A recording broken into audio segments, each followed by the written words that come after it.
Let's talk about the first champions of this Tata IPL history, Rajasthan Royals. भाई शुरुआत तो उन्होंने एकदम धूम धड़ाके के साथ की थी, सबसे पहले ट्रॉफी जीत के, लेकिन उसके बाद वो पूरे ठंडे ही पड़ गए यार। उसके बाद उन्होंने बाद में कमबैक भी किया 4-5 साल के बाद, 5 बार प्लेऑफ भी पहुंचे और 2022 में तो फाइनल भी खेला, लेकिन वो ट्रॉफी का जो सूखा पड़ा था वो अभी तक कुछ मतलब कम होने का नाम नहीं ले रहा।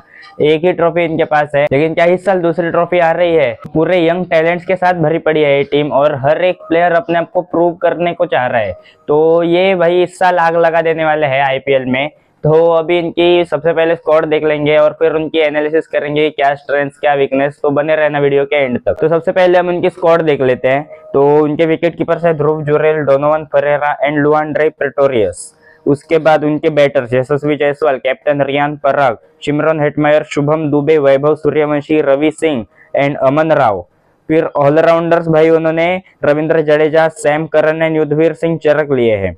उसके बाद अगर उनके बॉलर्स देखे, Jofra Archer, Ravi Bishnoi, Tushar Deshpande, Kwena Maphaka, Sushant Mishra, Yashraj Punja, Nandre Burger, Kuldeep Sen, Sandeep Sharma and Vighnesh Puthur. तो अगर हम उनके इस साल की स्क्वाड देखें तो सबसे पहले स्क्वाड एक डिसेंट है, मतलब बैलेंस से है थोड़ी बहुत टीम। ऐसा नहीं है कि बैलेंस बिल्कुल नहीं है, कोई बैटर्स कई के कई भरे पड़े और बॉलर्स का कुछ नामो निशान नहीं, वैसा नहीं है।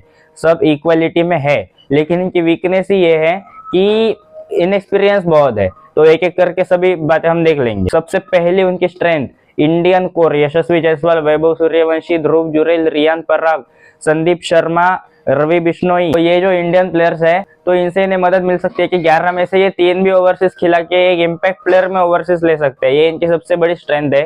जो मैं प्लेइंग 11 बनाने वाला हूँ उसमें भी मैं डिस्कस करने वाला हूँ, तो बाद में देख लेंगे। और उसके बाद उनकी दूसरी स्ट्रेंथ है भाई, ये बैटर्स नहीं भाई, सभी के सभी स्मैशर्स भरे पड़े। सबसे पहले यशस्वी जायसवाल, वैभव सूर्यवंशी, ओपनिंग तो उनकी पक्का है ही।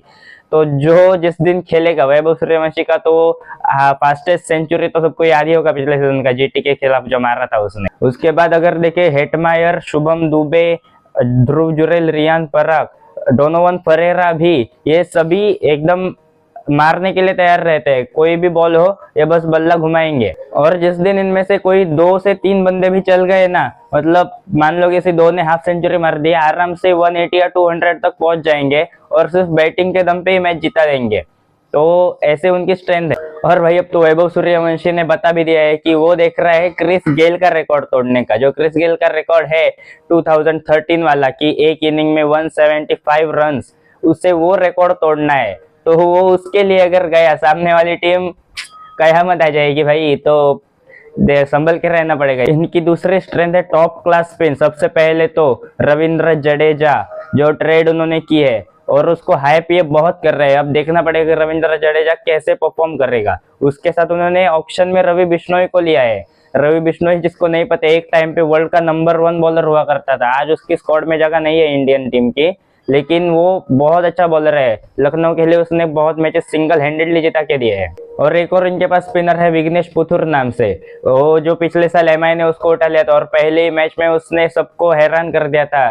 टॉप 3 विकेट्स निकाली थी उसने भाई सीएसके के सामने। जिस दिन एमआई हार तो गई थी वो मैच, लेकिन सबके जुबान पे उसी के चर्चे थे कि कौन भाई एमआई ने लड़का लाया। और एमआई की स्काउटिंग का तो मैं कुछ बोल ही नहीं सकता हूँ, क्योंकि हर बार उनके स्काउट्स हर साल कोई ना कोई तो सरप्राइज पैकेज लेके आ जाते हैं। तो इस साल उन्हें रिलीज तो कर दिया विघ्नेश को, लेकिन आरआर में उसको बहुत अच्छी अपॉर्चुनिटी है, क्योंकि एक तो उनका जो स्टेडियम है होम ग्राउंड सवाई मानसिंह, वो स्पिनर फ्रेंडली है, साइड बाउंड्रीज बहुत बड़ी है। तो उसको ये स्क्वाड में लेने वाले हैं जितना मुझे लग रहा है। सभी मैचेस के लिए नहीं, लेकिन थोड़े मैचेस के लिए तो लेने वाले हैं। अब अगर उनके एक बड़ा कंसर्न देखे तो उन्होंने ट्रेड में सैम करन को लिया था।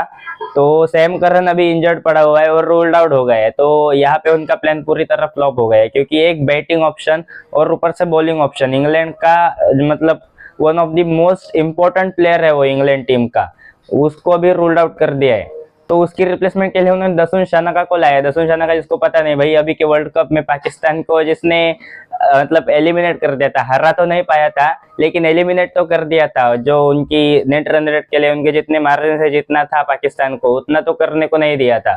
तो Dasun Shanaka is a perfect replacement for Sam Curran जितना मुझे लगता है। मीडियम पेसर है और एंड में आके फिनिशिंग बहुत अच्छी कर देता है, तो परफेक्ट रिप्लेसमेंट। अगली जो बात उन्हें सोचने वाली है वो है जोफ्रा आर्चर की फॉर्म। या फिर उसकी कंसिस्टेंसी, क्योंकि वो एक तो पहले बात वो बहुत इंजरी प्रोन है। अगर एक बार उसको इंजरी हो गई तो ये भाई पूरा सीजन तो नहीं खेल रहा है। ऊपर से जिस दिन इसका दिन हो ये पावर प्ले में 3 विकेट निकाल देगा, लेकिन जब इसका दिन ना हो ये 4 ओवर में 70 रन भी खा सकता है। और आरआर के मतलब बाकी कितने भी अच्छी बॉलिंग कर ले ये अकेला हरा के चला जाएगा मैच, इतनी उसकी मार खाने की कैपेबिलिटी है। The next thing is inexperience batting. मैंने अभी जो स्ट्रेंथ्स में बोला था कि सब हिटर्स भरे पड़े हैं और मतलब सब अपने आप को प्रूव करने को देख रहे हैं। हर एक प्लेयर अपने आप को इंडियन टीम में पाने की कोशिश कर रहा है। यशस्वी जायसवाल इंडियन T20 टीम का हिस्सा था, लेकिन उसे क्यों हटा दिया समझ में ही नहीं आया, तो वो वापस आने का ट्राई करेगा। वैभव सूर्यवंशी भी ट्राई करेगा कि वो भी अपने इंडियन टीम में डेब्यू कर ले। रियान पराग भी अपनी इंडियन टीम में था, लेकिन उसे भी निकाल दिया गया। ध्रुव जुरेल भी ट्राई करेगा कि वो भी एक एंट्री मारे इंडियन टीम में।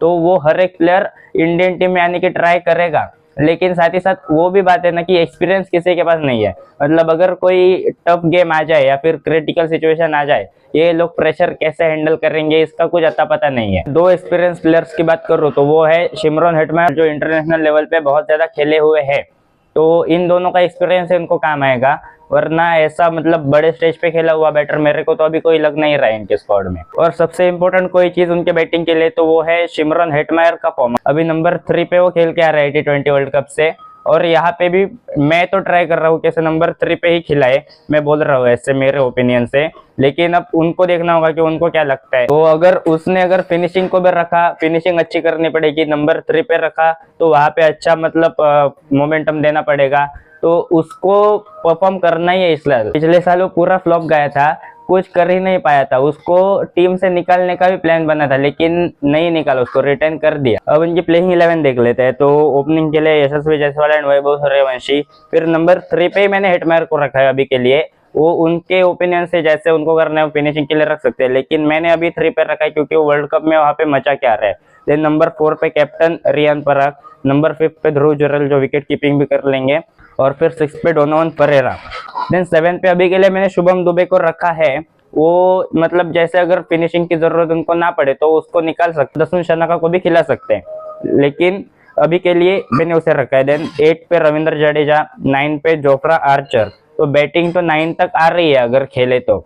देन 10 पे तुषार देशपांडे एंड 11 पे रवि बिश्नोई। और अभी के लिए उनके पास एडवांटेज है कि उन्होंने 3 ओवरसीज खेला है, तो वो इम्पैक्ट के लिए एडम मिल्न को भी ले सकते हैं, या फिर संदीप शर्मा तो है ही। साथ ही साथ अगर स्पिन फ्रेंडली पिच हो, विघ्नेश पुतुर जैसे मैंने बोला, उसको एज एन इम्पैक्ट बहुत बढ़िया तरीके से यूज कर सकते हैं। तो ये प्लेइंग 11 डिसेंट लग रही है ऑन पेपर। मतलब अगर सब खेले तो जा सकते हैं, लेकिन आगे जाने के लिए, प्लेऑफ निकालने के लिए बहुत बढ़िया खेलना होगा, और हर एक प्लेयर को अपनी तरफ से जितना हो सके उतना कंट्रीब्यूशन देना पड़ेगा। 1-2 प्लेयर के दम पे ये टीम कहीं नहीं जा रही है इस साल, अच्छा खेलना ही पड़ेगा सबको। एंड देन अब जो कि एंड आ गया है तो जर्सी भी देख लेते हैं इनकी।